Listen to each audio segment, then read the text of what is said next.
next order of business, and then we'll get started. I'll tell you how the format's going to work. If there's anyone here this evening, we're going to present some information about Cityhood. And so we want to be fair and equitable and give everyone a chance to share whatever they think is important. And so if there's anyone here who is in opposition to House Bill 514 and would like to have some time to state your case, we will certainly provide you that opportunity this evening. Right? We want to be fair and equitable, and so I need to make that statement. If you don't want to raise your hand, you can tell somebody else in the room, and we'll make sure that we give all sides equal time. Is that okay? All right, so how we'll proceed this evening is we have a number of panelists, as you can see up here, each of whom has some expertise in certain areas, and I'm going to introduce each of them to you. We'll give each panelist somewhere from 5 to 10 minutes to share some facts and information about their area, and I'll tell you what each of those areas are. We have some index cards in the room, I think, that are being circulated. And so those index cards are for you to be able to jot down questions that you have as they're presented. Because we don't want to stop after each presentation because it'll be hard to get them all in. So if you'll jot down your questions on the index card, because if you're like me, if I don't jot it down, I might forget it. And so jot your questions down. We'll collect those as we go. And once everyone's had their chance to present, then we'll take those index cards and go back and answer questions that we have. Is that all right? So that's how we'll proceed this evening, right? So just so you know, let me introduce everyone we have with us this evening. Beginning on this end, this is Dr. Beatrice Jones, who is the Legislative Counsel for District 10 of the Georgia PTA Council. Did I say that right, Dr. Jones? I did pretty good. And she's going to present some information this evening on the Opportunity School District that will be on your ballot on November 8th. Next to her is Ms. Anna Roach, who is the Chief Operating Officer for Fulton County Government. She's going to share some really good information with you on another ballot initiative on T-SPLOST. The Transportation T-SPLOST is coming up on November 8th. And then we have Mr. Harold Reed, who's with the People's Campaign, who's going to talk to you about Cityhood and House Bill 514. And probably in there before we get to Harold, I'm going to have, many of you know, if you don't know, we have State Representative Roger Bruce, who's largely responsible for the fact that we have a voter referendum. We certainly want to acknowledge him and give him a chance to speak to you. We'll start now with Representative Bruce. I'm going to be real brief. I just want to thank all the people who've organized all these meetings for doing this. My role in this was to get the legislation passed that allows you to get the opportunity to vote on whether you want cityhood or not. And there's been a lot of challenges, a lot of things that we've had to go through, and some people have stepped up and worked very, very hard to make sure that you have this opportunity. What I ask you to do is make sure that you take the time to get all of the facts, because if you get the facts, I'm 99.9% sure you're going to do the right thing. Some people just ain't going to do the right thing no matter what, but I know that. But if you get the facts, you're going to come to the right conclusion. So just take the time. And if you have questions, ask them. And if you don't want to raise your hand, just stay behind and ask somebody when this is over with. But again, thank you for all the work that you guys are doing. Thank you, Roger. And we'll remind you of this before we get ready to leave, but there are going to be a series of these town hall meetings. The next one's coming up on Thursday at Fulton Elementary School. If you haven't received the email with the entire list, we can get that to you. Please make sure you sign up before you leave tonight. And then the last favor I'll ask from you is to share what you learned tonight with your neighbors and your friends and other folks in South Fulton, so we can keep this information going for all of our neighbors and friends. And so with that, we're going to begin. I'm going to ask Ms. Anna Roach if she would start with our first presentation on T-SPLOST. Good evening, everybody, residents and neighbors of unincorporated South Fulton. I myself do live in the unincorporated South Fulton area, just off of Enoch Road, right behind us. But I am here in my official capacity as an executive with the county, so you can ask me official questions, and I will present those answers as an employee of Fulton County government. I don't know a whole lot about T-SPLOST. This was, in large part, an effort led by Todd Long, who's another executive with the county. He could not make it here tonight. He is going to try to make some of these meetings. So I'm here on his behalf presenting information on T-SPLOST, again, which was an effort that he worked very hard in our legislative session of 2016 to finalize. That legislation basically gave Fulton County as a whole an opportunity to raise close to $600 million worth of funding within Fulton County to spend on transportation projects in the county. That includes roads, bridges, sidewalks, trails, bike paths, all of those things that enable transportation within Fulton County. Specifically for the unincorporated area, which is currently represented by Fulton County, our proportional share of that $600 million based on our population, as well as the acreage or land mass of the unincorporated area, will result in approximately $94 million worth of transportation funding raised over 5 years. That's the projection. And I believe that Todd worked with Georgia State University in order to develop those projections. So I trust them. So again, approximately $94 million worth of transportation projects could be funded within the unincorporated area. As you know, there is a referendum on the November ballot for this area to incorporate. If the area incorporates by referendum, in other words, if folks vote to create a new city, then that $94 million worth of transportation funding would go to the new city. It would leave Fulton County and go to the new city. The unincorporated projects prioritize resurfacing of current roads to the tune of $34 million, and then transportation safety and operations projects take up the remaining $42 million in 2 phases. The first phase are priority, what they call priority 1 projects, the projects that Fulton County found to be the most important projects to start working on first, and then priority 2 projects are the second most important projects in the opinion of the transportation team that worked on this.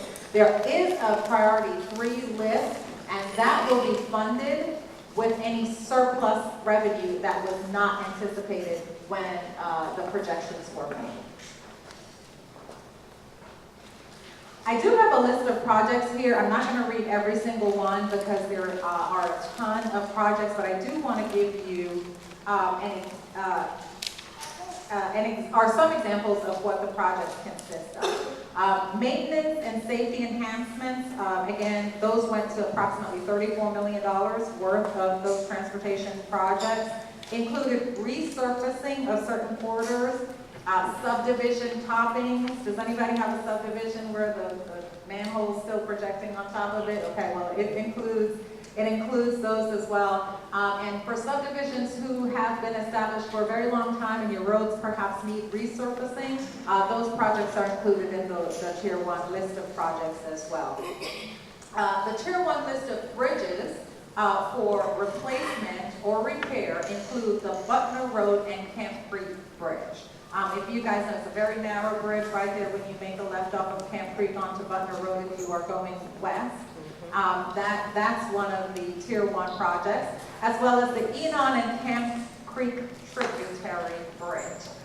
That is a Tier 1 project on the transportation list. I'm going to get a sample of these operations and safety projects, and these include things like stoplights, crosswalk painting, and also if there's not handicap access on those where you cross the street, those are the type of safety enhancements they're referring to. I've got one on Butner Road and Camp Creek Parkway, Butner Road and Union Road, Butner and Pittman, Campbellton and Stonewall Tell. There's a list of all of them. There's West Stubbs at Butner, and there are a list of significant signal upgrades for many of our streets in unincorporated South Fulton. There are some pedestrian and bike improvements on the Tier 1 list. One is at Danforth Road, and that's to redo the circle to Cascade, and then Enon Road from Linemore Lane to Sanford Jones. Now that's not we don't have to talk about this. That was a joke. And that was not in my official capacity. There's Fulton County Charlie Brown Airport improvements on the priority 1 list as well. There are airport matching funds to FAA funds to the tune of $1.1 million, and Aviation Circle needs repaving. Those Tier 1 projects, the most important of all, those amount to approximately $80 million worth of transportation improvements.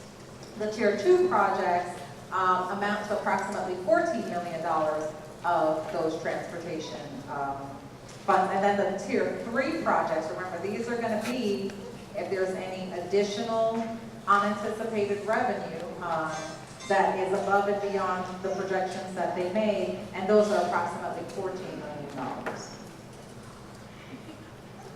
The last thing that I would like to go over with you real briefly is the timeline for implementation. We have spent approximately a year talking with our mayors. We could not have done this if our mayors of our 14 cities, and including Fulton County representing the unincorporated area, did not agree to do this. We had to have an intergovernmental agreement signed by those 14 mayors as well as the county to say that, yes, we want to move forward with a transportation sales tax. By the way, the sales tax in the city of Atlanta is different from the sales tax that's going to be imposed north and south of Atlanta.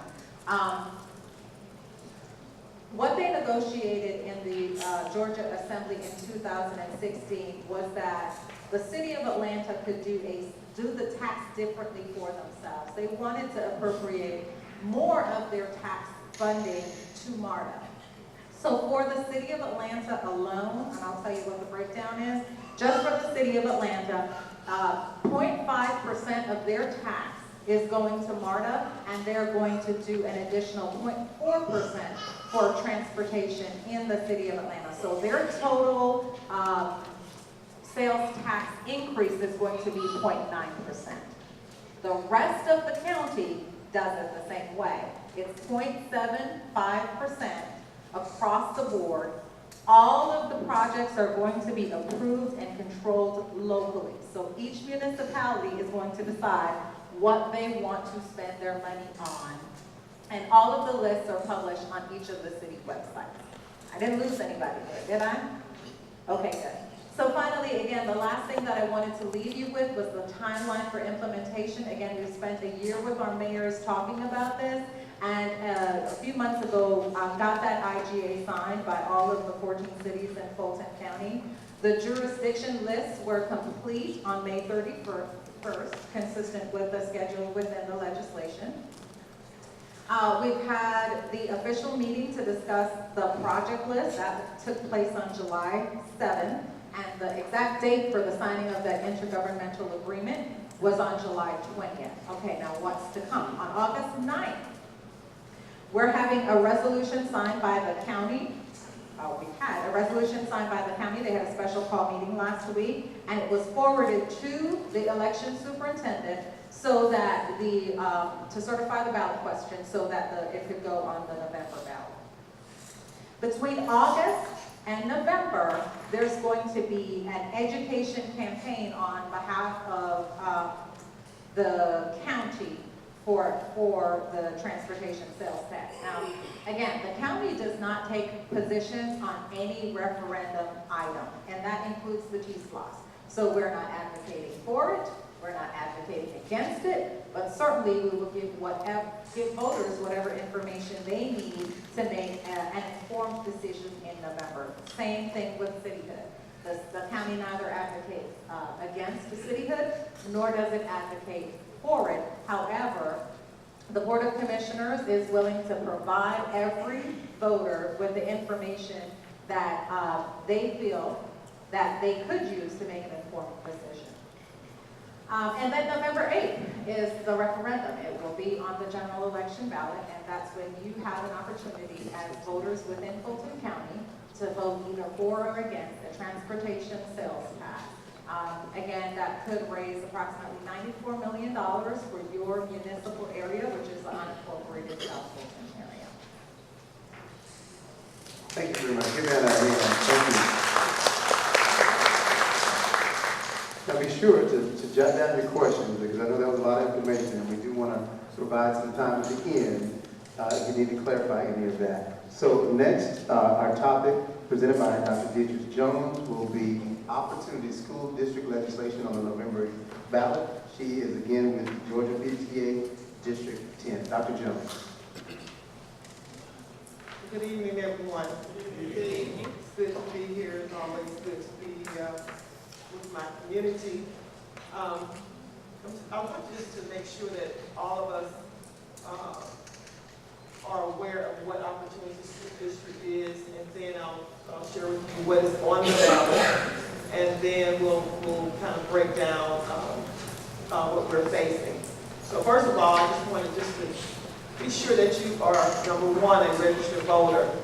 And not only a registered voter, but we are going to go out to vote and take time out of our day because there's a lot on the ballot. So I'm here to talk about the ABCs of OSD, or Opportunity School District. And let me give you a little bit of the background of what is an Opportunity School District. It is a state-controlled school district run by the superintendent, appointed by the governor. The school district could have individual schools from all over the state which have been selected to be in the OSD because they have received an F grade for 3 years. What constitutes an F grade can be changed by the legislature at any time. The state can take 20 schools per year for a total of 100 schools. Now, on the ballot, this has already gone through our House and Senate of the state of Georgia, and now it will be on the ballot for the community, for the state of Georgia to vote upon. And let me just read the ballot question because this part it sounds nice and flowery, and I'm going to just go through it. It says, shall the Constitution of Georgia be amended to allow the state to intervene in chronically failing public schools in order to improve student performance? Now that sounds great, but we have to look into what we are voting for, and so that's what I'm here for, just to help, just to break it down. And we know that this really sounds great. It sounds like we're going to help a failing school, but we have to understand what that really means. What it really means is, shall the Constitution of Georgia be amended to allow an appointee of the governor to take over local school operations, take possession of buildings, and take control of all federal, state, and local funding if a school has low scores on standardized tests or for any other reason a future legislator and or governor may allow. That's a mouthful, right? That's what this question is that's on the ballot is not actually telling you. But I want to make sure that you have this sheet. Does everybody have this? Does everyone pick this up? If you didn't, raise your hand and someone will get it to you. But I want you to go through this real quickly. If you all would pass it out. If you need more, I have some more up here. But it is so very, very vital that you know this bill. I mean, it's just, when it was introduced, the way it was introduced was not in a normal fashion. I was sitting there when the bill actually was introduced to the community, and it was odd as well. So let's just go and look at a few things. What does this mean to you, your child, and your district? First of all, this allows the state to take over any school that the state determines is failing. Definition of failing may be changed by any future legislator. Any future legislature currently using the CCRPI College Career Readiness Performance Index scores below 60. Now, we have to look at our community, and many of our schools are on this list, and a lot of the City of Atlanta schools are on the list. And we're just speaking of our community in Fulton County, but this is just not for the City of Atlanta or Fulton County. This is a state. This is something around the state, but they are they're looking at Fulton County and especially the City of Atlanta very close on putting for schools on that list. We don't know how they're going to actually determine it. It has not been a lot of information on how this process will be made, and the community has not, in my opinion, has not been given the proper information before they even put it on the ballot. So I'm going to continue and just to bring out a few things to you. The governor appoints, and I want you to see this, listen to this. The governor appoints a superintendent of the OSD. The OSD superintendent operates independently of the State Department of Education or your elected school superintendent of Georgia. He is accountable only to the governor, not voters or taxpayers. In other words, this is an appointed position by the governor. The superintendent does not have a board. There's no board.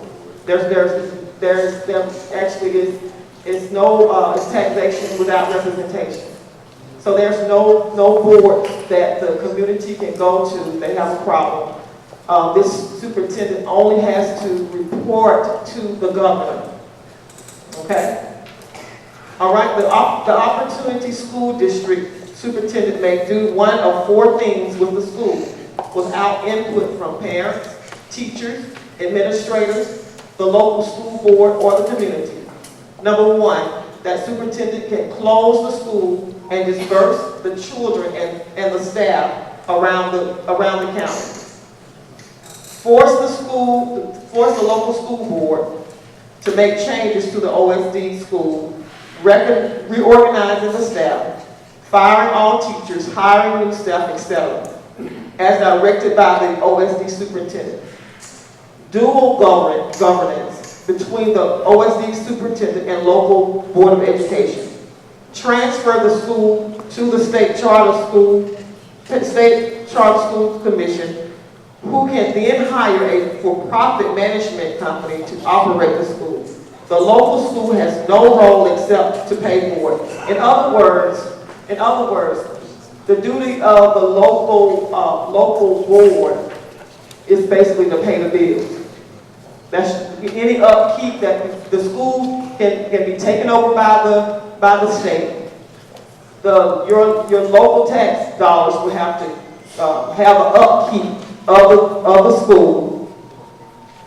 If the school is still failing, then the superintendent can then make that the school a charter school. So if the school is still failing after the state has it in possession, I think it's about 5 years, but that could change. It wouldn't go back to the local school board. It would go then to the state charter system. Okay? Number 4, allows the state to take local funds to run the school it takes over in the existing local school buildings. This would be the first state charter schools. This would be the first time state charter schools would be allowed to use local funds. Even when the state charter schools exist OSD control, it does not return the local school district, return to local school district control. And this is so very important that we understand that. That means that you can't, if you have a problem with your school, if it's taken over, you can't go to your school board representative with any problem because they can't answer. They would just send you to the superintendent of that Opportunity School District school.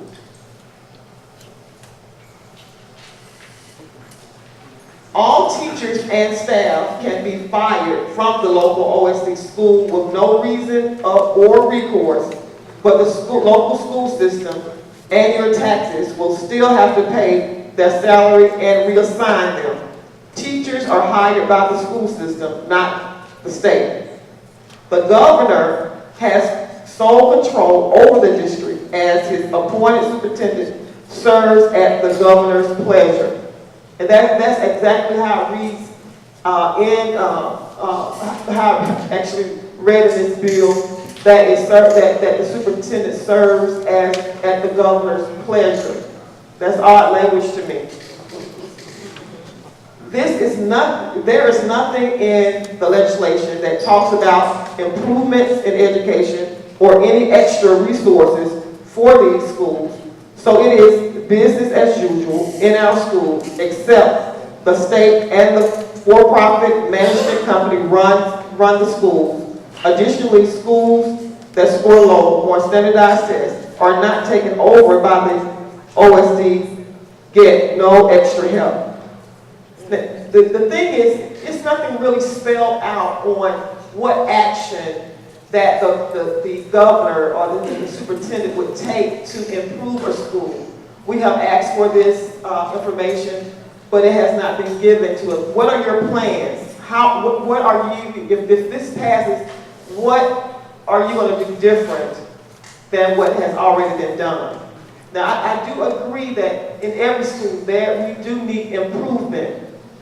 And the state, we have been really talking to the superintendents that I'm speaking of about this coalition, the Protecting Our Schools and Communities Coalition.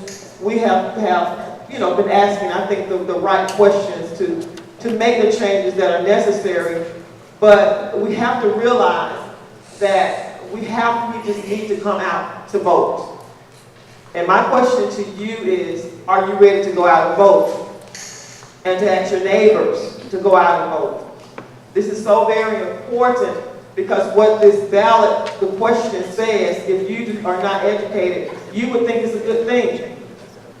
Because the question is, shall the Constitution of Georgia be amended to allow the state to intervene in chronically failing public schools in order to improve student performance?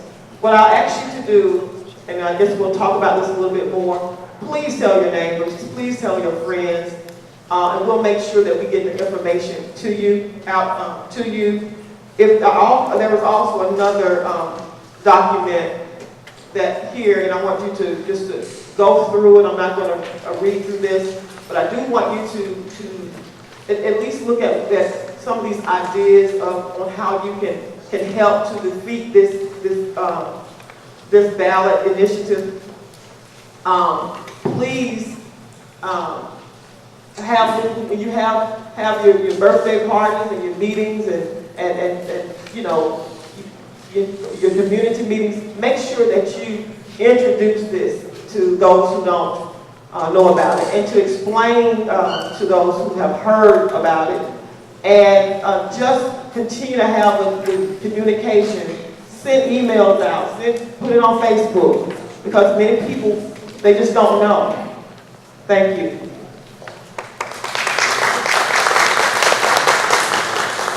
And the potential impact of some of what we've seen recently, particularly on schools here in Sandtown and throughout South Fulton. But I just want to take a moment, and I hope y'all are jotting down your questions, because this is really important information here. And I told you I'm speaking on behalf of myself, right?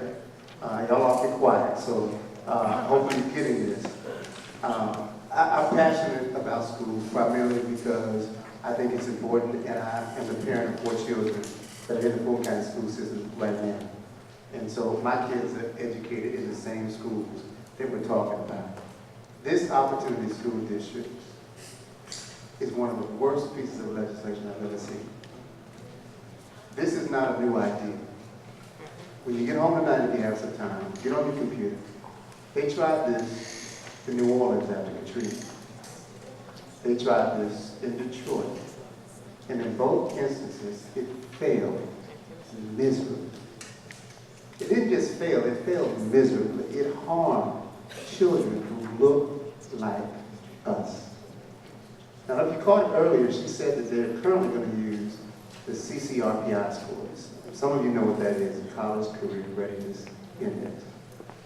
If you have a chance, go pull up the one for Fulton County schools. Currently, there are about 10 schools out of nearly 100 that fall below 60 on the CCRPI. I'll give you one guess where those 10 schools are.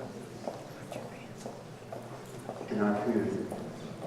Those are the schools that the governor will be coming to take over.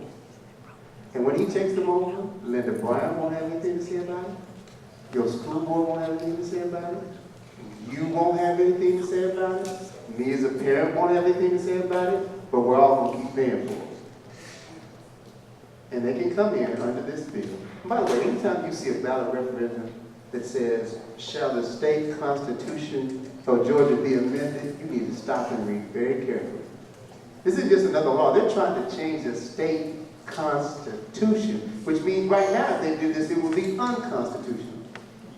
The state constitution wouldn't even allow them to do this right now. Because every education professional, almost to a person, will tell you what works best is local control of schools. Right? If we get involved and you don't like what's going on under a local school board, you have the opportunity to do what? I'll put somebody else on the school board. Right? You can let your voice be known. If you don't like what's happening, you at least have a way that you can exercise some influence over what's going on in schools. What do you think is going to happen if the governor comes in and takes them over? You have no say-so, but you're still going to pay for it. Don't lose that now. You're going to lose any say-so, but your tax dollars will still go into those schools that somebody who doesn't live here, doesn't know this community, doesn't know these children, these families, is making decisions for them. And you're going to pay for them. So pay real close attention to that. Because anytime somebody is making decisions for you, but using your money, it's probably time to ask some questions. Okay? So, I'm sorry, I had to get my 2 cents in on that. I want to talk to you very quickly about annexation. Some of you heard about annexations in the Sandtown community over the last year. Oh, goodness. Okay, so we got a few minutes. All right, so let's talk about that very quickly because I want to get to Harold and he's going to talk to you about Cityhood and House Bill 514. Under current state law in Georgia, there are 3 ways that an area that is currently not in a city, or even if it is a city, may be annexed into another jurisdiction, right? 3 ways you can do that, all right? So the 3 methods that allow you to do that legally, the first one is annexation by legislation. So if the state legislature, where the representative group is, passes a certain piece of legislation, they, under state law, can annex an area, right? That's method number 1. Method number 2 is what we call a 100% annexation. You own 10 acres of property, and your 10 acres is right next to the city of Atlanta, and you're not in the city of Atlanta. Since you're the only owner of those 10 acres, if you ask the city of Atlanta to take you and they want to take you, it's between you and the city. Why? Because I'm the only one who owns this property. That's called the 100% method. You're the 100% owner. You can put your property in another city if you choose to. That's method number 2. The third one is a method that's been used most recently and is the most controversial. It's called the 60% annexation method. And basically what the law says is in any area designated, in other words, you draw a map, you designate an area. If you can get 60% of the registered voters who live in that designated area and 60% of the landowners, both, not one or the other, to sign a petition stating that they would like to go into a neighboring jurisdiction, you get 60 and 60, that area can be annexed into a neighboring jurisdiction. So that's the annexations that have been going on most recently. And those are the ones that are typically more controversial because if you got 60% signatures, then you got at least 40% of the folks who didn't sign, right? Well, if you're in that 40 and the other 60 sign, your property goes too, whether you sign the petition or not. And then the way the state law is written with those 60% annexations, so if I'm City of Atlanta and I want to annex this area, I come out and I pass around these petitions and I try to get all y'all to sign, right? 60% of the landowners and 60% of the voters. And then once I collect all those signatures and tell Fulton County, I'm ready to annex, here's my signature, guess who the state law says gets to validate those signatures? The city that's trying to do the annex. Now, if you like me, that just doesn't make a lot of sense. That's kind of like the fox in the hen house. Right? If they collect the signatures, you would think, well, don't we get somebody independent to make sure those signatures are legitimate? And I can tell you, and there's several people in the room that have been working with a grassroots effort called Protecting Our Schools for about 1.5 years now. When those annexation petitions first started coming through, we got copies of them through an open records request. And we went over those with a fine-tooth comb. Some of you may have been there one Saturday. We were at Wolf Creek Library, spread all out in the big meeting room there. We had a list of every address of all the registered owners and property owners. And when we started looking at those signatures, time after time again, there was one questionable signature after another. Somebody who signed who wasn't a registered voter. I think we found a couple of deceased people on the list. We found some folks who no longer lived in the area, folks who weren't property owners, folks. It was all kinds of questions on the list. But if you let the folks who want to do the annexing check the list, what do you think they're going to say? Oh, it's good. So the law is kind of written in a way that's really flawed. It causes a lot of controversy. And so what happened was, let me take you back real briefly. In March of last year, Atlanta city government sued the Atlanta public school system. They filed a lawsuit against the Atlanta city government, sued the Atlanta public school system. And the reason why is they wanted the court to detach the city of Atlanta from the Atlanta public school system. Now, the reason for that, the reason being is that when they begin to annex and try to annex new areas, under current law, if the city limits expand and take over your community, HBS goes with them. So wherever the city goes, Atlanta public schools goes with them. It's been that way since about the 1950s, I believe. It's been that way a long time. That's when they separated the school system in Atlanta from the government. So ever since then, every time the city gobbles up a new area, that area becomes a part of the Atlanta public school system. Whereas you know, all of our students are in the Fulton County school system, right? So Atlanta sued their own school system and told the judge that law was written illegally, and they renewed it in the late 80s the wrong way, and they asked the judge to detach them from APS, meaning they could come into Sandtown and annex areas, right? And APS wouldn't necessarily get to go with them. And in that same lawsuit, because the question then becomes, well, wait a minute now, if you annex an area and you don't take APS with you, who's going to decide where the schools go, right? When the lawsuit, they told the judge, let the city council in Atlanta decide. Think about that one for a minute. How many people in here vote for the Atlanta City Council? None of us, right? So why would they be deciding where our kids are going to go to school? Long story short, the judge sided against the city in that lawsuit, right? So that was good news.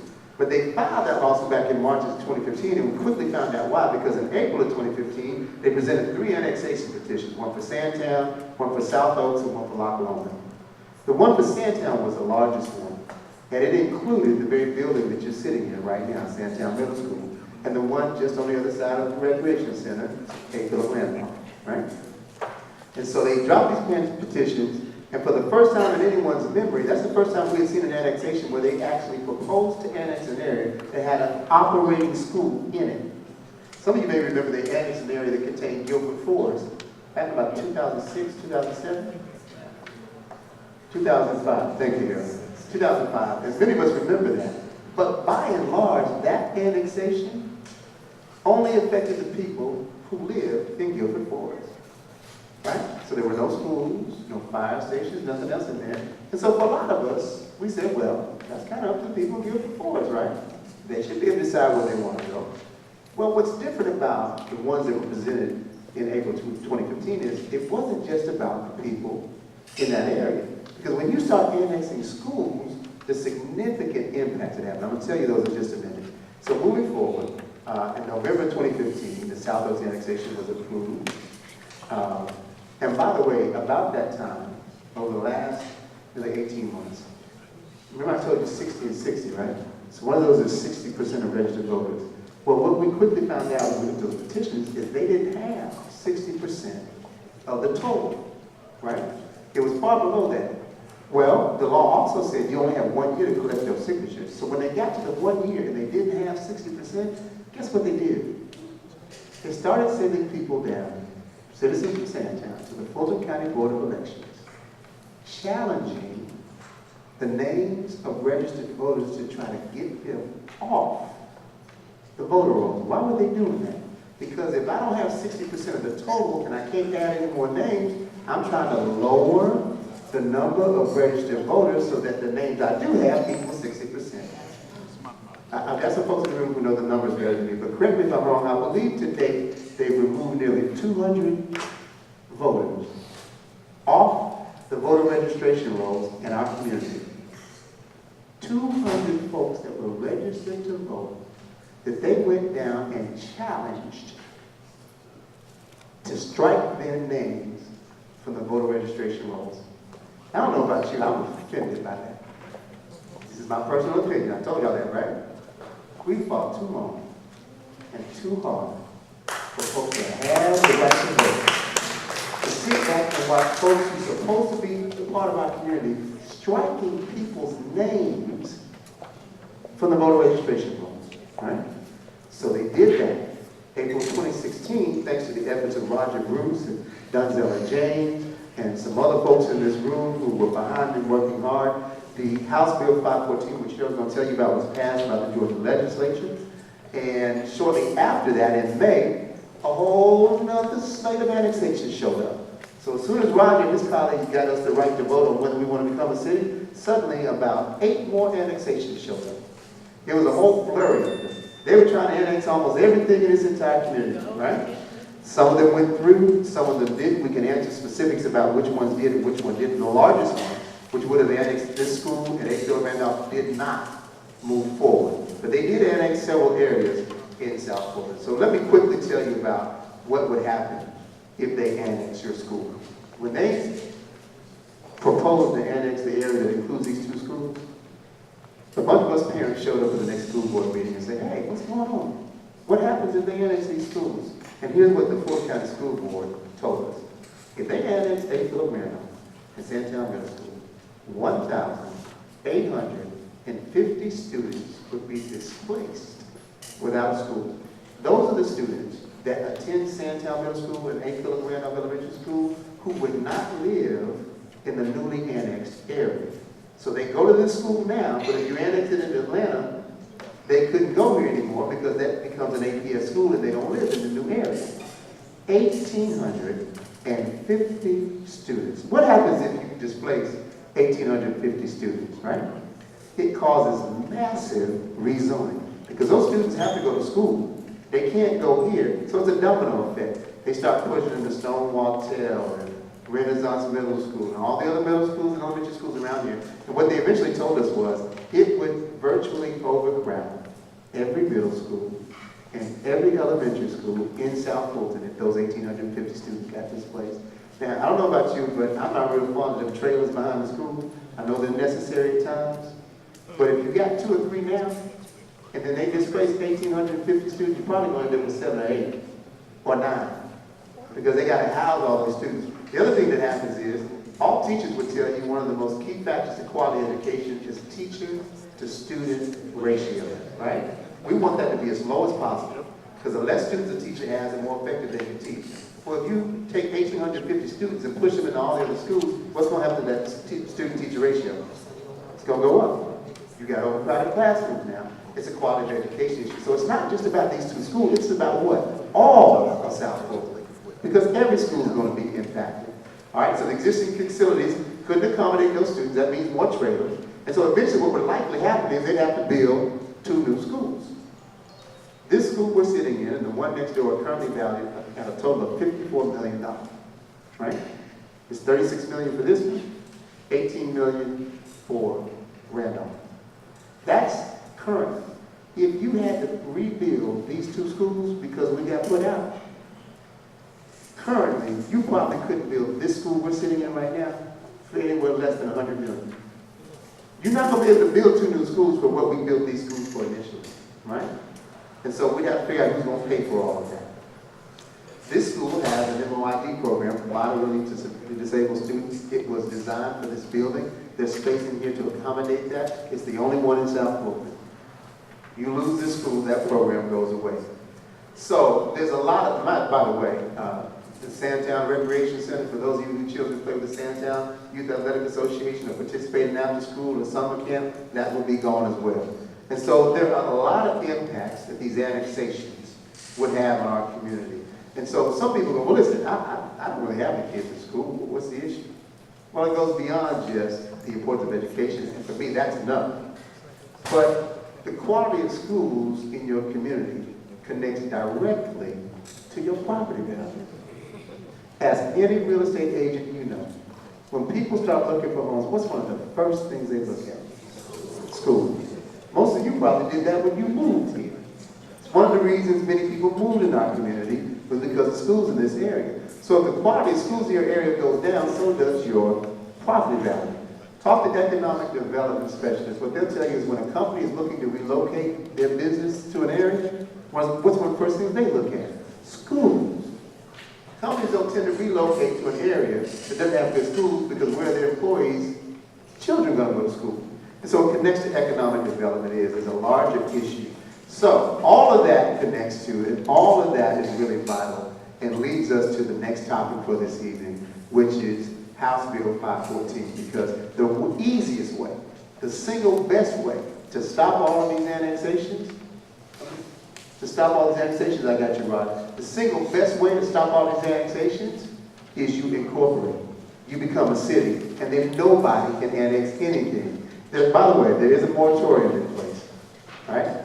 The bill that Representative Ruth passed placed a moratorium on all annexations that began on July 1st and is in place until the ballot referendum on November 8th. So all these annexations that have been flying around are now put on hold, right?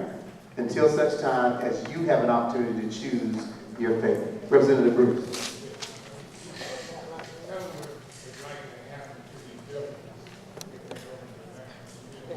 So what would happen to these buildings if they go into land? This is a nice school. I told you that it's equipped for the MOID program. If you've been following anything with APS, what has Atlanta been doing with their schools? Closing them, right? They've been closing schools in Atlanta at a significant rate. So if they annex this area, do you think they're going to operate these two schools? When they're already closing the ones they got? No, the likelihood is they're going to put padlock on the front door. Because they don't have the staff, the teachers, or the wherewithal to operate Sandtown or A. Philip Randolph. And so both of these assets that are currently educating our children would suddenly be barred, locked up, and not be accessible, which is a shame. That makes sense. So I want to get to House Bill 14, but I've got someone else I want to acknowledge who's here tonight. Representative-elect William Bodie is here. Where are you, William? Thank you, sir. That is our Democratic candidate for District 62 who's going to win in November. He's a good man. Please make sure you stop by and speak with Representative Bodie. Did you want to share a few words with us? No. The only thing I want to share is that I am totally behind the city of South Fulton. I'm backing my good friend up there, Representative Roger Bruce, and I think everybody needs to bag Cityhood. And not only bag it, tell 20 of your neighbors to bag it as well and vote for it on November 8th. Thank you, ladies.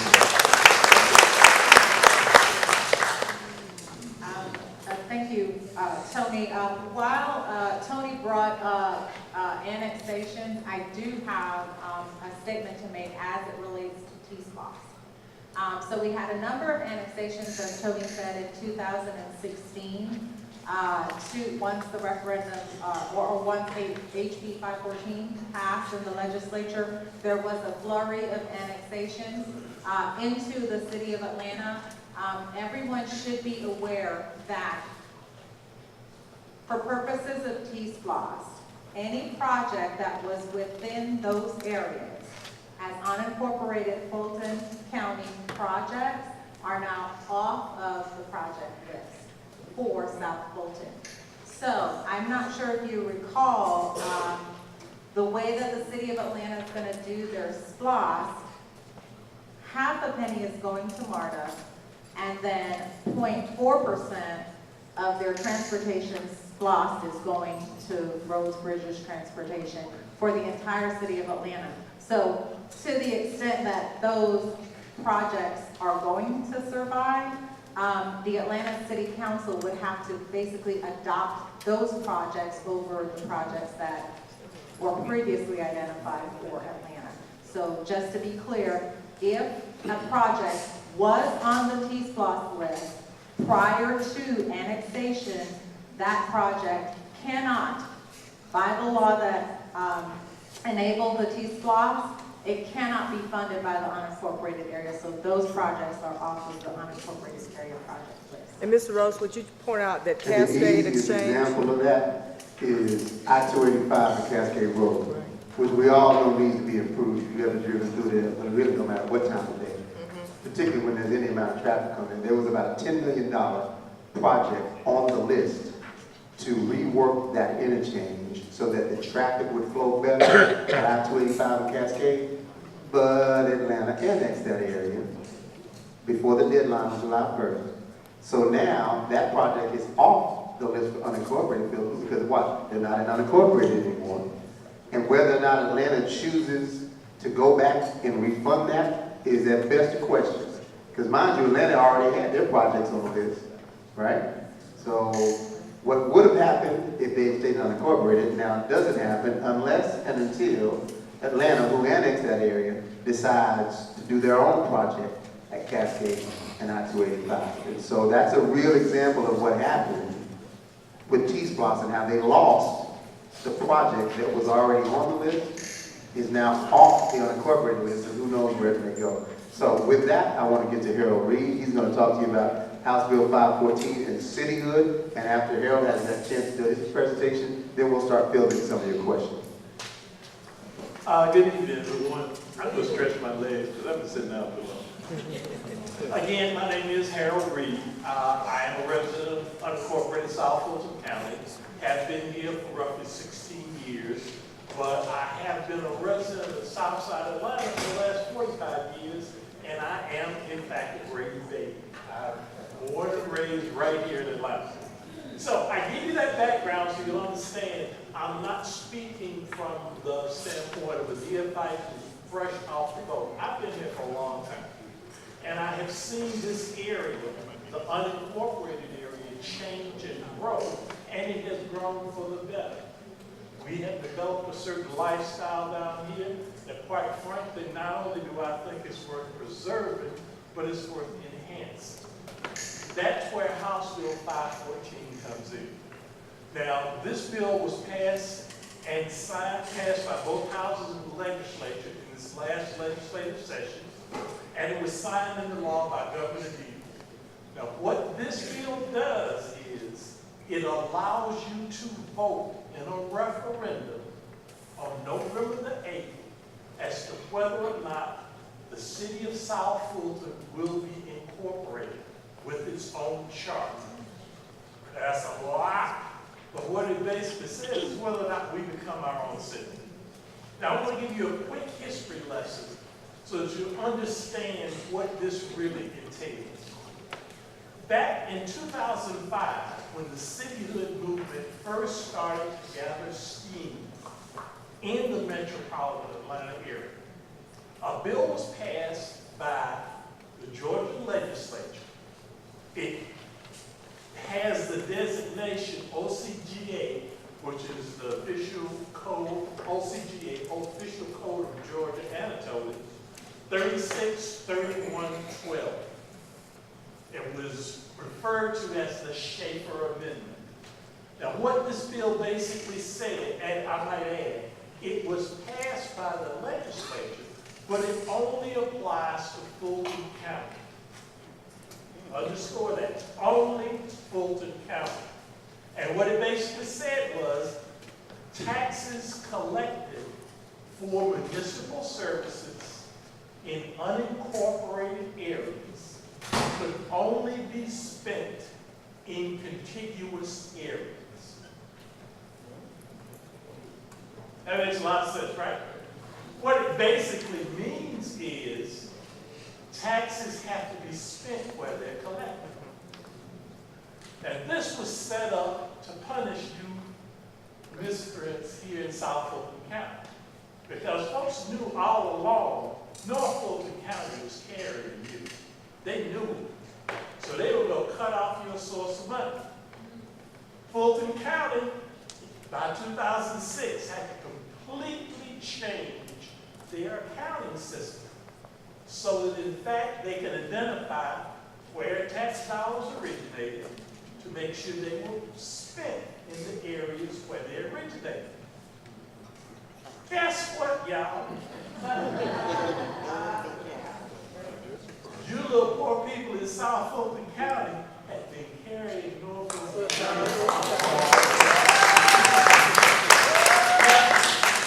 You can't make this stuff up, folks. This actually happened right here.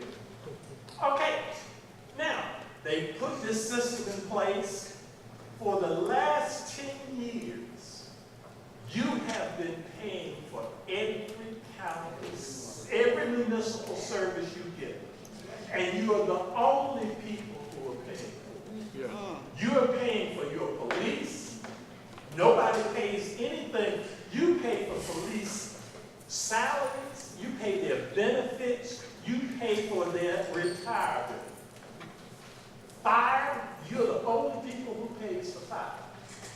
Code enforcement, you pay for it. This you have done for the last 10 years. You have been operating as a city without a charter. House Bill 514 allows you to formally accept responsibility for government and to put your own people in charge to make the decisions of how your money is spent. Now that sounds ultra simplified, but really that's all it is. Because you have been paying for all of your city services for the last 10 years, from 2006 to now.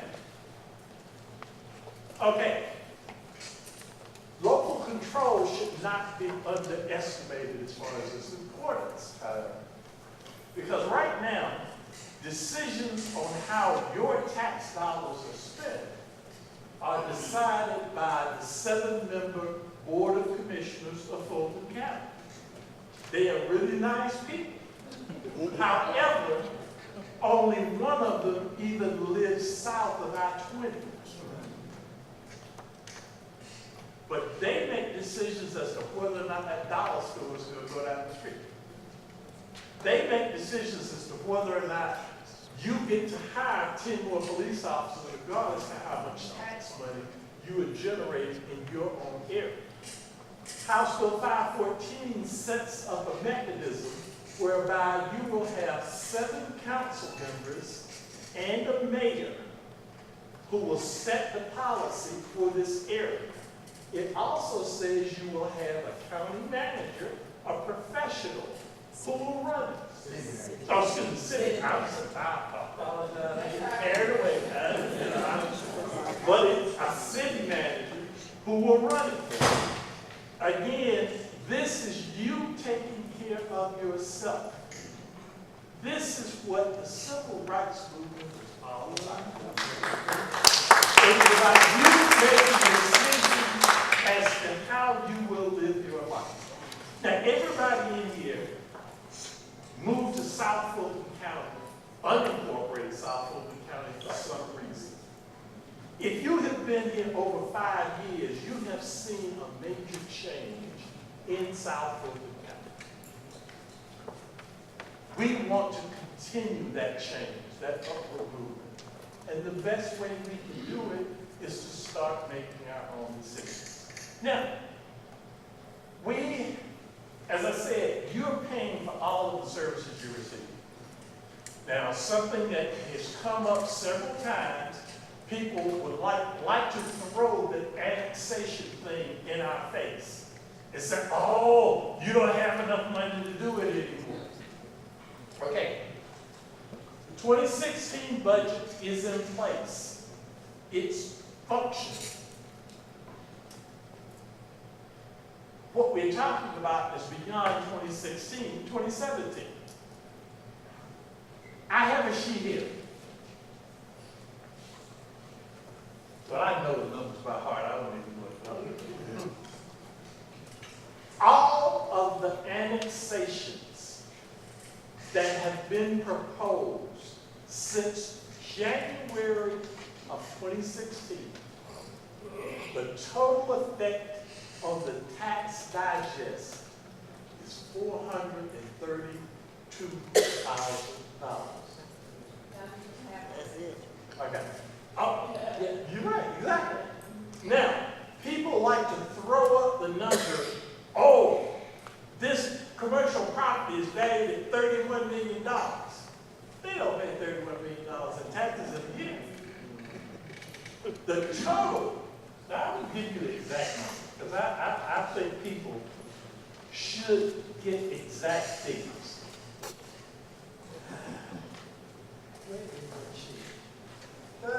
Anyway, I thought I had it right. Fingertips.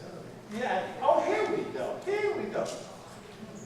Now, the total of every property. Now, I'm excluding the Sandtown annexation because it was held back. But the total comes to, oh, I apologize, it's $532,000. That's the total. Now, let me give you some more information about incorporation, accepting our city charter. Because the current budget of roughly $52 million, it's based upon taxes, your taxes, taxes on the businesses, etc. There is something called local option sales tax. When you go and make any purchase in Fulton County, there is 1% of the sales tax that you pay, which is called local option sales tax. And it is shared among all the municipal governments within Fulton County. Roswell gets a piece, East Point gets a piece, Fairbury gets a piece. You don't get a piece. Because you're not a city. Your share, and they do account for you, because according to the 2010 census, South Fulton is 9.048% of the population. Now we'll talk about that again in a minute. But that percentage goes to the general fund. So good citizens that you are, you're paying into the general fund twice. The moment you incorporate, you get local option sales tax. Georgia State University Andrew Young School of Policy Studies did a feasibility study as to whether or not we're financially viable. And they said flat out, yes, you are. We spoke with them earlier this year. Their estimate of what our share of local option sales taxes, what it would be for 2016, between $24 and $26 million. Think about that. All of the annexations, roughly $531,000. If they all go through, and quite frankly, as other folks told you, there are quite a few court challenges on these annexations. I still trade $532,000 for 24 to 26 million. But that's not all. By incorporating, you also become eligible for something called franchise fees and utility fees. You know how the poles run up and down the street? With Georgia Power, Greystone. Oh, I'm sorry. Okay. All of them pay fees to Fulton County. If you incorporate, those fees come directly to the new city of South Fulton. That's estimated to be between $6 and $8 million. Now you're already paying the bills just based on tax collections. By incorporating, even if you lose these properties, you still net an additional 32 to $34 million. The math is there. Now, more money, more resources, local control, finally determining your own destiny. For those of you who don't know, unincorporated South Fulton touches on 3 interstate highways: I-20, I-285, and I-85. And really, we get really close to I-75. There's an intermodal transfer facility for trains right down in South Fulton County. And surprise, surprise, there's a little something about 6-7 miles this way called Atlanta Airport, the busiest passenger airport in the United States. For those of you who don't know, the Port of Savannah is being dredged deeper so that it can handle the super tankers. Bottom line is, here in South Fulton County, we have the largest mass of undeveloped land in the metropolitan area. Do nothing, let somebody else take us over, and they'll decide what happens on that land. Become incorporated, you immediately have a place at the table, and you have the ability to decide what happens to this undeveloped land out here. A term you're going to hear a lot more of in the coming months is the Atlanta Aerotropolis Alliance. Atlanta Aerotropolis Alliance. It's basically a group of business people who come together to determine how the area south and west of the airport becomes developed.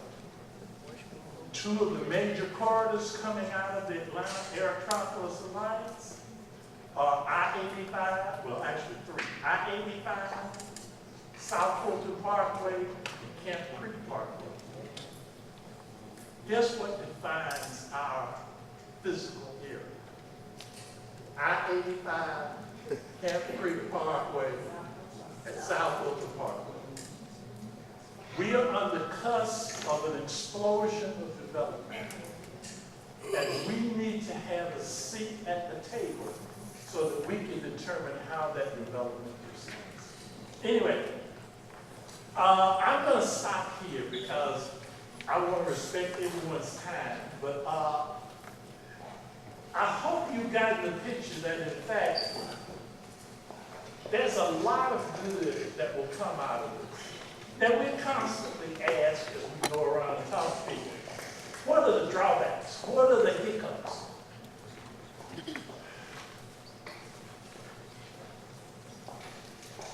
You have to pick good leaders. I can't put it any other way. Because all of the pieces are there. Every one of them. And I say that, I was formerly trained in finance and economics. I have been working with various groups since I retired. And I can see these pieces falling in place. But we have to step up and take our place in order to take advantage of it. So, again, thank you for your time. I hope I have opened some doors for you so you can see what lies ahead. If not, I will stay here afterwards, and anybody who wants to talk to me, I'll be happy to talk to you because this is an important point in our development. Thank you, Bill. There's a lot of good information. Quickly, if you have questions you haven't passed forward, we've got a few people walking around. Please get them your index cards. I want to read a couple of the questions we've gotten so far and see if we can't get some of our panelists to answer. And I know we've got some other folks working with the People's Campaign. You can also chime in. The first couple of questions are similar, and they're about T-SPLOST. It says, if we vote no for the city, but yes for the T-SPLOST, what happens to the T-SPLOST dollars? Will the improvements scheduled for South Fulton area still take place? Or second related question, if we vote yes for T-SPLOST, 94 million, and Cityhood fails, we become annexed, where does that 94 million go. So in essence, those questions we'd like to know, Anna, if they vote yes for T-SPLOST, but the city does not pass, what happens to that money? If the referendum for cityhood fails, but the referendum for T-SPLOST passes, then the Fulton County Board of Commissioners will continue to have municipal responsibility for the unincorporated area until some other act occurs. And so then the Fulton County Board of Commissioners will administer the $94 million spend for the municipal area like they would do right now, if we had T-SPLOST money right now. Now the second part of the question, which is, what if the referendum fails? Right. What if the T-SPLOST fails, right? I'm sorry, what if cityhood fails and you become annexed? Where does that $94 million go? It would have to get, if there's an annexation, then all of the T-SPLOST calculations have to be redone because the T-SPLOST calculations are based on population and the area of, why can't I think of what that is? And the municipal area, but there's a term for it. But it's land mass, but there's a T-SPLOST term for it. But it's based on population and land mass. So that T-SPLOST allocation will have to be recalculated. Okay, next question. Is there online access for T-SPLOST information? Is there a website or a link where people can get more information on T-SPLOST? Yes, if you go to the Fulton County website, both T-SPLOST as well as the strategic plan are the two scrolling links on the main page of the Fulton County website. If you click on T-SPLOST, it will give you general T-SPLOST information, but because the Board of Commissioners, again, is the governing body for the unincorporated municipal area, you will also find the T-SPLOST project list for the municipal area of unincorporated South Fulton, and you will also find links to all of the other cities' T-SPLOST list on Fulton County's website. I'm going to ask Mike Rodney, because I know he can answer this next question. Is the city's name really South Fulton? Yes and no. And the reason it's called South Fulton, when the people came to me asking me to put this bill in place, they came from all over the area that would be part of the new city. And you have a bunch of little communities in there. I shouldn't say little, you have a bunch of communities in there. Sandtown is in there, Cliftondale is in there, Cedar Grove was in there, and everybody wanted the city to be named after their community. And that would not have worked because everybody else would have said no, right? So the only thing that totally described the entire area was South Fulton. So that's why we said that we only had a small amount of time to get this done. So I had to make a decision. So we decided to call it we decided to call it South Fulton because it was easy for everybody to understand what that was, and we can come back and change the name. Atlanta wasn't always called Atlanta. Some of you may not know it used to be called Marthasville. We're not going to name it Marthasville, but we can come up with all kinds of creative ways to come up with a name, and I hope that you will offer suggestions on what you'd like that name to be, but it needs to be something that is inclusive of all of the communities in the area. Okay? Thank you very much, Roger. Next question. If the city of South Fulton becomes a city, how will this affect public safety jobs, fire, and police? Harold just shared with you that for the last 10 years, you pay for every police officer, you pay for every fireman, you pay for your fire trucks, you pay for everything that protects you today. If you become a new city, all of that remains in place, right? There would be a process. I'll use myself as an example. I currently work for Fulton County, I told you that, right? I'm in the Parks and Recreation Department. I'm the director. That is a department that only you pay for. Sandtown Recreation Center, Welcome Mall, Cliftondale, you're the only one paying for that, and you pay my salary. So if we become a city, then I would have to reapply for a job with the new city, right? And then that would transition over, and I wouldn't be working for Fulton County anymore. I'd be working for the city of South Fulton. Same thing happens with your police officers. Now, typically there is a process. If you approve the House Bill 514 to become a city, the governor will appoint a transition board, right? And the purpose for that is to make sure that while we transition from the county to the city, somebody still needs to be on the case when you dial 911. Right? So you don't have to worry about one day somebody will say, oh, ain't nobody around. So that transition is mapped out so that there is no loss of services for 2 years, that transition period. And bear in mind, Harold also just told you that right now on your $52 million budget, the police officer you have is about 140? Right. That's without your $24 million in local option sales tax. So when you become a city and you get the additional $24 million, you can petition your mayor and city council and say, we want more police officers, we want more firemen. So you don't lose anything, and you stand the potential to gain additional public safety resources based on the additional resources that the new city would have.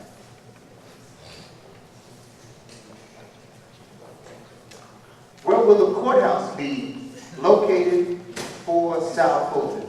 I don't think that determination has been made yet. During the transition period, that transition team that I told you about appointed by the governor would make sure that there was a designated location for city services. And so you would certainly have that information about where all that would go. There is a process to talk about county facilities located in the new city. When that happened up in Sandy Springs and up in Johns Creek, we sold parks, I think, for about $100 an acre. So you would get the same ability as the city of South Fulton to buy Sandtown Park for $100 an acre, to buy Welcome Mall Park and all the other parks for $100 an acre. And there's a similar process for city buildings, and so we would figure out as that transition in your mayor and council came into existence. Incorporation question, please clarify the disposition of HOA fees if the city of South Fulton is incorporated. Will the city of South Fulton get a new separate zip code? Harold, I'll let you take it.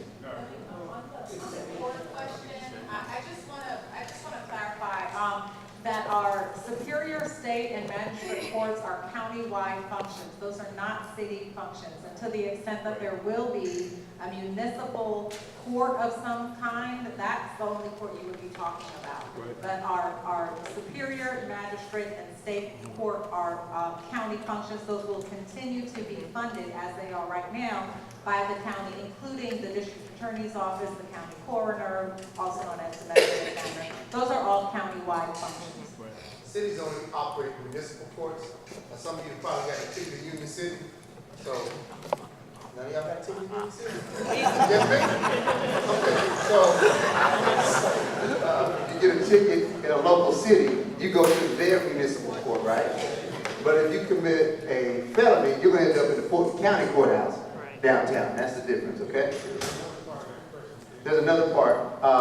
Will the city of South Fulton get a new separate zip code? No. The zip code is a federal. That's federal, and that all that basically says is that the post office down the street, it has a number out in front of it, is the post office. That's why people still have Atlanta in your address. It's not that you live in Atlanta, it's just that that post office is in Atlanta. So that's all it is, that remains that. Harold, this question is for you. Since the feasibility study, how much land has the city of Atlanta annexed? One, how much of that tax base is made up of the business community? And lastly, how much will that loss cause personal property, homeowner taxes to increase? Several parts to that. Okay. The figures that I gave you related to the changes that have been proposed only during 2016. Because, yes, I can tell you back in 2014, we had a total land area in unincorporated Fulton County of 107 square miles. I can tell you now that land mass has been reduced to roughly 100.5 miles. Now, so we've lost roughly 6.5 square miles, but you lost 4,900 acres in one annexation annexation during 2015 that went into Chattahoochee Hills from one person. So, it's best to look at what's happened for this year because we managed to have a $52 million budget based upon what is in place for 2016. Like I said, the total of all proposed annexations from all sources, College Park, Union City, City of Atlanta, the total for all of those is $532,000.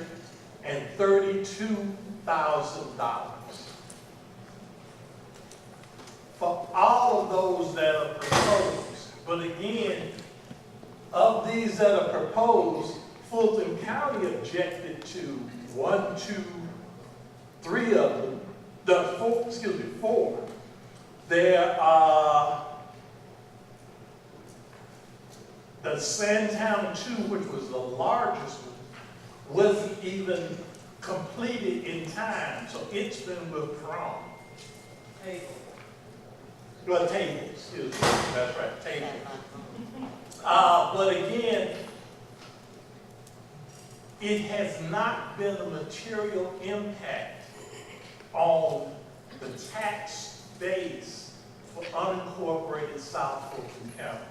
Like I said, I know people like to throw around numbers and say, oh, that business area is worth $31 million. And it very easily may be. But it's not worth $31 million on the tax digest. The tax digest is the amount of money that comes in. There, as a matter of fact, our taxes in unincorporated South Fulton County were reduced this past year by $500,000. Yes, it might not seem like it because our values are going, or we're starting to get an uptick in our values of our homes. But we have roughly 10.469 as our millage rate in the unincorporated South Fulton County for municipal services. And what is it in Atlanta? What is it in Atlanta? I've got a chart here. Hold on. Did you get a copy of the newspaper? We got a copy of the newspaper that has that exact information in it. So we'll make sure you get a copy. I want to make sure we get a few questions in before we wrap up. Real quickly, just so you know, that House Bill 514 places a cap, a limit on property taxes in the new city. So the idea that someone floated out that you'll get a mayor and city council, they can just charge you whatever they want to charge you, not true. The bill places a limit on property taxes in the new city. So that's really important to understand. What schools specifically are affected in South Fulton by OSD? Dr. Jones, I don't know if you have a list of those. What schools are specifically affected in South Fulton by OSD? Whole services will be controlled by the new city. Let's deal with the OSD question first. The second one's about trash and city services. But do you have a list of which schools are below 60 on the CCRP? I know some of them off the top of my head, but not all of them. And most of the schools are in the, they call the achievement zone, which is Banneker High School Cluster. And I apologize if you take a look at what the scores were for Sandtown. I can get that list out to you. The list was released today. the list was released today. The recent CCRPI scores, there are 10 schools in South Fulton. I believe, and don't quote me on this, Sandtown may be on the list? Is it on the list? It wasn't on the list? What about April Randolph? Okay, so there are 10 schools, but neither one of the two that we're talking about tonight on the list. OSD, is it determined by total state vote or by school district? It's determined by statewide referendum. So the entire state is going to vote on whether or not the Opportunity School District gets approved and the state constitution gets amended. What can we do to influence the vote statewide? You can continue to tell your neighbors and everybody you know about this. There are a number of groups that are working statewide, the Georgia Association of Educators, other advocacy groups that are going everywhere from Savannah to Atlanta and everywhere in between, getting this information out there. Is Loch Lomond annexation on hold? There is a lawsuit pending on Loch Lomond, and so there's not a final answer on that yet. The city did move forward to annex it. However, there's been a lawsuit filed that is pending in Superior Court as we speak. And it will be heard this month. We won't have time to get to all the questions. I just want to take one or two more, and then I want to give Camilla a chance to talk to you about getting some volunteers. And how many police stations and fire stations were planned to support this initiative? What is the current teacher-to-student ratio? Full transition to Cityhood will be completed within 2 years. Police stations and fire stations are planned for this. Currently, all the police stations and fire facilities you have will be a part of the new city. Any additional ones will be up to the mayor and city council. Current teacher-to-student ratios vary from school to school in South Fulton. I have to get you some information in terms of an overall average for South Fulton County. I think it's somewhere in the neighborhood of 1 to 23, 24 in that neighborhood on average, but it does vary somewhat, elementary to middle to high school, and depending upon the specific school. With that, we've got some additional questions. If you have left us your email address, we can answer some of these questions by email, kind of do a frequently asked questions and get that to you. I'd like to give Camilla more chance. I probably don't need a mic. Can everybody hear me? No. Okay. We are the People's Campaign, and what we did, we actually have 3 volumes of the newspapers that will be produced. All of the questions that you asked for, a lot of them are in this newspaper. Raise your hand if you haven't gotten one. And people with the blue shirts, so y'all come and distribute. In the next edition, we're actually going to answer the questions on T-SPLOST, opportunity, school districts. All of that will be in the next newspaper. And we look for you guys to volunteer. So you're going to get an email from us to ask us on board. If your subdivision does not have these newspapers, I would like you to see Jewel Johnson, because we need to have these distributed in your neighborhood so that they can get the facts. Lastly, thank you for your time. I just want to tell you this for all of you tech-savvy folks who got one of these, what do they call them, smartphones. If you will text VOTE YES to 42828, text VOTE YES to 42828, and that will add you to our mailing list. Thank you so much. I know your time is valuable. Please share this with your friends and neighbors. We're at a moment in history. We have the opportunity to create your own city that'll be here for our children and our grandchildren. Thank you for your time. God bless you. Have a good evening.